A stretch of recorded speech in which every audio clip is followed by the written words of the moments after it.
sợ và thiếu tự tin khi giới thiệu cô là diễn giả. Cô Khanh chỉ thèm, cô Khanh đến đây đúng nghĩa là một người mẹ với những cái kinh nghiệm của lĩnh vực nghệ thuật biểu diễn, lĩnh vực tâm lý, để ở đây chia sẻ, hàn huyên, tâm sự những cái điều gì đó có thể giải đáp được những vấn đề về tò mò về lĩnh vực văn hóa nghệ thuật, cách hóa thân của người nghệ sĩ làm thế nào vào các nhân vật của mình, để sau đó cái người nghệ sĩ người ta được gọi là nhà văn hóa thông qua những cái hình tượng nhân vật mà người ta để lại. Sau đó là cái hình tượng người mẹ trong vai trò giáo dục và đào tạo.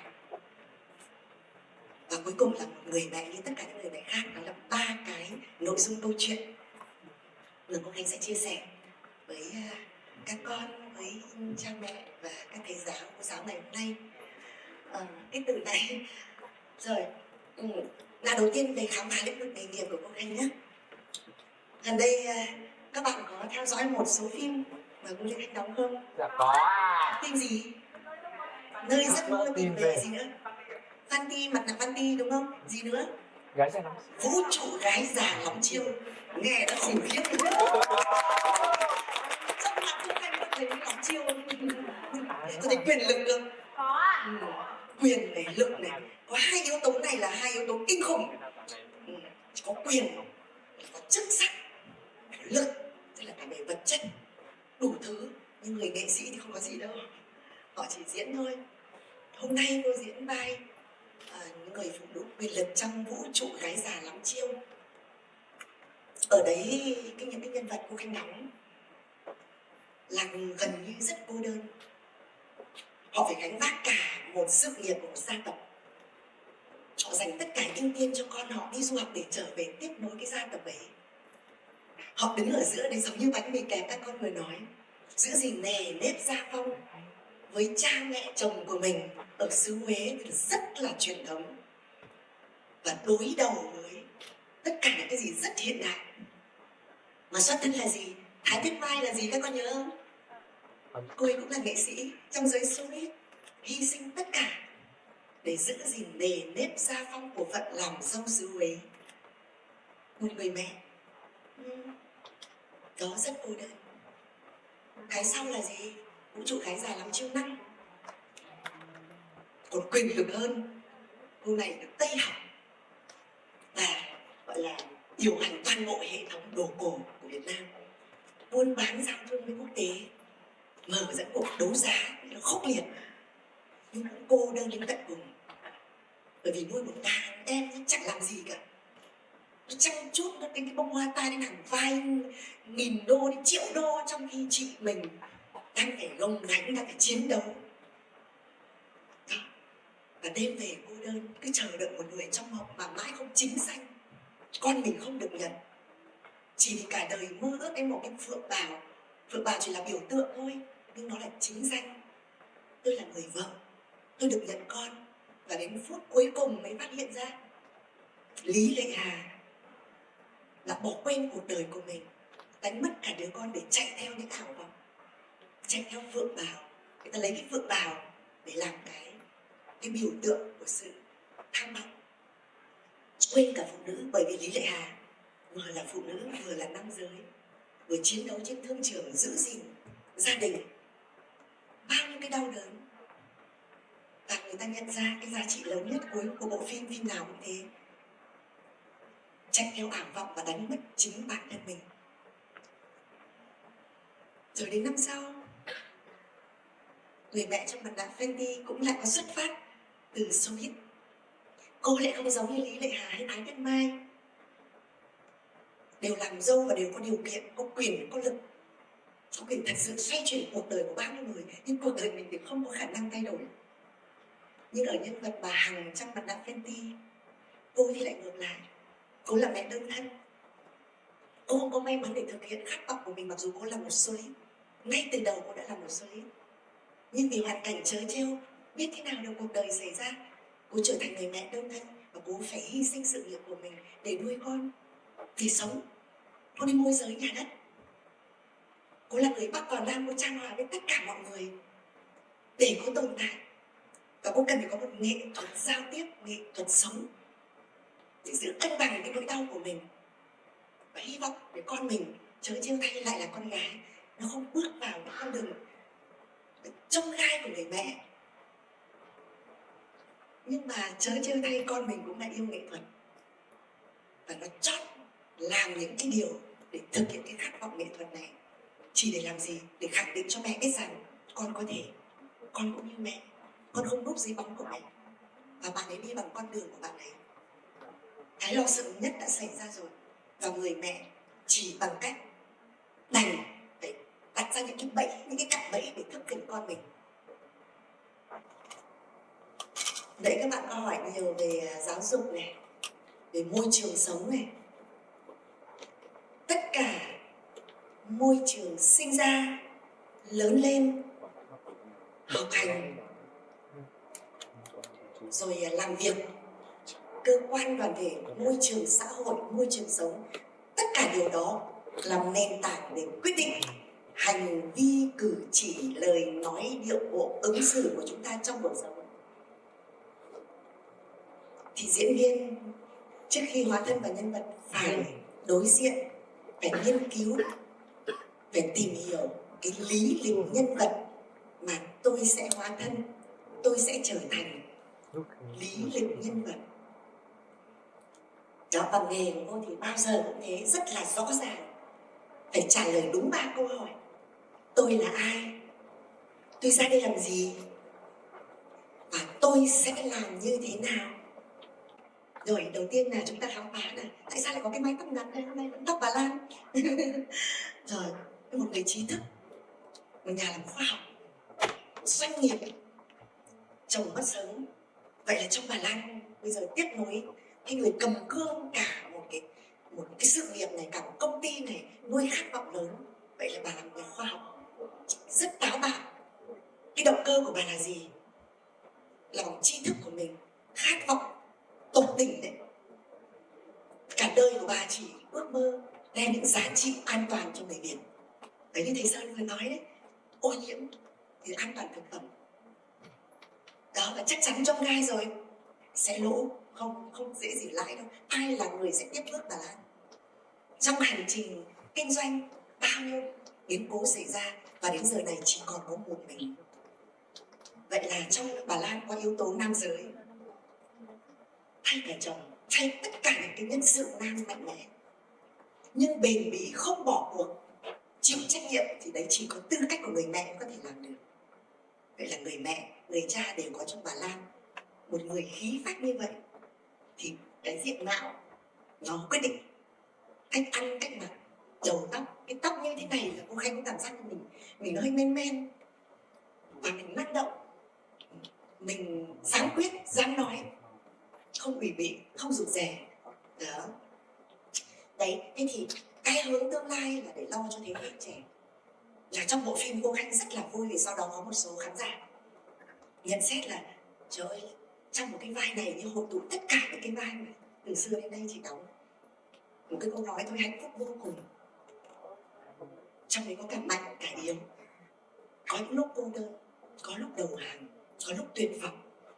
Nhưng cái bản chất của người mẹ ở bất kể vai trò nào, bà, mẹ, cô giáo, thì đều không bỏ cuộc. Vì đâu? Tất cả vì tương lai con của mình.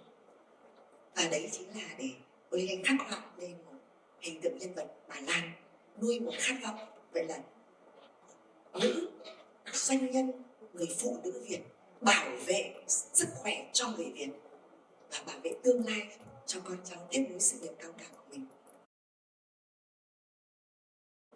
Với một cái quan điểm của người bà, người mẹ như vậy, và với các con thì chắc chắn là chúng ta nhìn thấy nó có cái khoảng cách về thế hệ rất lớn. Cô cũng bị kẹp, tôi kẹp khủng khiếp. Cô cũng bế tắc, đừng tưởng những người mẹ không bế tắc nhé. Thì song song với cái vai trò là nghệ sĩ cả một đời, hóa thân vào tất cả những người mẹ, tất cả tính cách, các loại hình nghệ thuật. Và có một người mẹ thứ hai, đó là người mẹ trên giảng đường. Cô Khanh phải dùng chữ người mẹ là bởi vì người nghệ sĩ đối diện với những cái vấn đề nó cũng khác người bình thường. Nên hai cái sợ diễn giải là cô Khanh không phải là nhà khoa học. Cái cách cô nói là hoàn toàn là cảm xúc. Cô Khanh cứ lo Chứ một ngày sức khỏe mình không có, một ngày mình hết duyên, không được mời đi đóng phim, không được mời hóa thân vào nhân vật, mình làm gì? Và bắt đầu từ rất sớm Khanh hình thành một cái nghề thứ hai cho mình, đó là sư phạm. Và vì đâu các con có biết không? Thì khi cô hỏi các con của cô là các con có theo nghệ thuật không? Cô Khanh có hai đứa con gái sinh năm 95 và con trai năm 97, không hiểu tại sao hai bạn ấy bật công tắc nói luôn không bao giờ. Trời ơi, nói đâu nói đâu. Mà ok, cô lặng đi một lúc nhưng mà cô thấy đúng, đó không phải là nghề các con chọn. Cô hỏi là thế tại sao? Các con bảo quá vất vả, đói và không dễ gì nổi tiếng, từ bé giờ bố mẹ cứ đi suốt. Đó, cả đời cô chỉ có áy náy, day dứt vì người nghệ sĩ là đi suốt và đi phục vụ,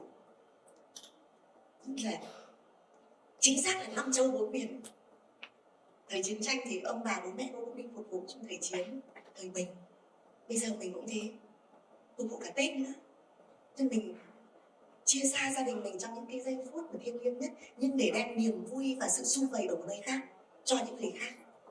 Trong con cô không thích, chính vì không thích cho nên khi tất cả các con nào mà chọn ngành nghệ thuật biểu diễn là cô xúc động lắm. Coi như cô được dạy các con mình, cô xúc động vì các con lại yêu cái nghề của cô không sợ.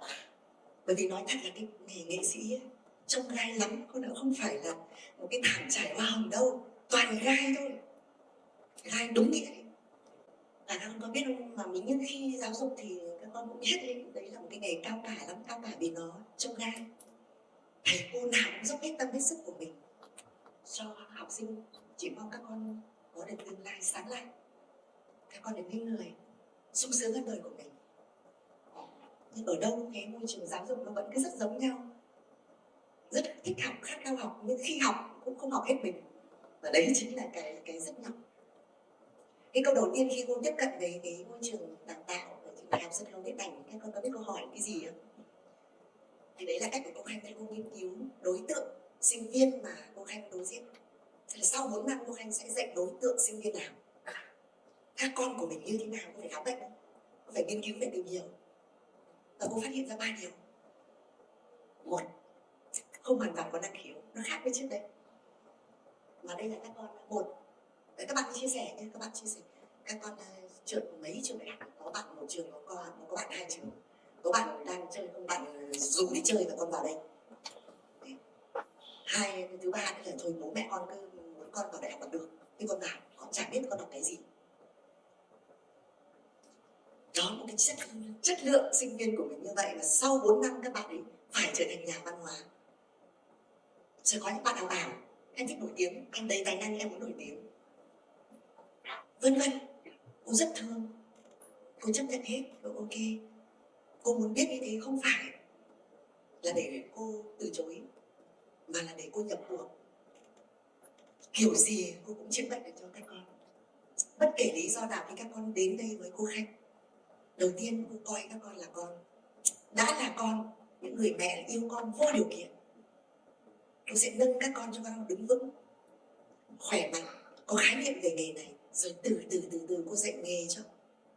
Sau này các con may mắn khám phá ra được bản thân, các con trở thành những người nghệ sĩ, trở thành nhà văn hóa, các cái nhân vật các con để lại tạo thành những cái hình mẫu, xu hướng làm cho người ta sống tốt lên. Đấy, hoặc người ta lánh xa cái xấu, người ta mặc theo các con, nói theo các con, hành động theo các con, đấy là nhà văn hóa. Còn tối thiểu ra thì các con cũng biết sống, biết chia sẻ. Bởi vì trong nghệ thuật là một cái môi trường các con không thể sống được một mình. Nhiều lúc con yêu nó mệt, lúc về nó chảy hết nước mắt, của sau cái nghề sư phạm nó nhọc nhằn này, chắc phải bỏ cuộc thôi. Nhưng đúng vào lúc 89, có những bạn lần chót mới bắt đầu nhận thức ra. Và sau đấy các bạn nói rằng con bây giờ mới biết yêu bố mẹ, con bây giờ mới biết yêu nước. Các con có bất ngờ câu này không? Có những bạn sau Covid các bạn mất thăng bằng, cái gì cũng chống, cả một khóa các bạn không nói gì như trầm cảm. Cô Khanh để nguyên vì các bạn đang có vấn đề của mình. Đã cứ từ từ như thế, vừa chữa bệnh vừa làm bạn, và cuối cùng các bạn vượt qua chính bản thân mình. Thì đấy chính là cái hạnh phúc nhất của người làm thầy. Và cái chìa khóa của cô Khanh khi làm thầy ấy, cô Khanh thường xuyên tận dụng. Thật ra nó là lớp chỗ trống ấy. Có những khi mà các con mà đi học mà không có bài ấy, thì cô Khanh lại chia sẻ. Tức là cô Khanh quyết không để cho các con bỏ phí một giây phút nào, thì các con chia sẻ. Và thưa các thầy, các cô, thưa các bậc làm cha làm mẹ ở đây, có lúc cô Khanh cũng tuyệt vọng, mất phương hướng, mất tự tin vào con mình. Trời, sao mất công thế này, mình yêu con mà sao con không hiểu. Nhưng những qua những cái bài chia sẻ của học viên đại học thế, cao đẳng cũng vậy, các trường đều rất giống nhau. Sau khi chia sẻ xong cô khóc nhiều lắm, khóc vì hạnh phúc. Mình quá lo, bởi vì mình quá nôn nóng, mình cứ sợ con mình hư, sợ con mình bỏ qua mất tuổi trẻ, sợ con mình bỏ qua cơ hội, thế là hối thúc. Quá yêu cũng làm cho cái con mình bị stress. Thế và các bạn ấy chia sẻ hết, chia sẻ và cuối cùng chúng ta đều tìm ra một chìa khóa: lắng nghe. Chỉ còn duy nhất một cái mà tất cả các diễn đàn của chúng ta cũng đều nhắc đến, không thể bỏ qua được, chúng ta phải chia sẻ và lắng nghe không phán xét. Thế và từ đấy chúng ta mới hiểu, con mới hiểu bố mẹ và bố mẹ hiểu con. Cuối cùng các con đều thốt lên một câu: con yêu bố mẹ vô cùng. Chúng con muốn hành động như thế này để chứng minh cho bố mẹ con biết rằng con đã thành công. Cảm ơn các con. Đó chính là món quà của người làm cha làm mẹ.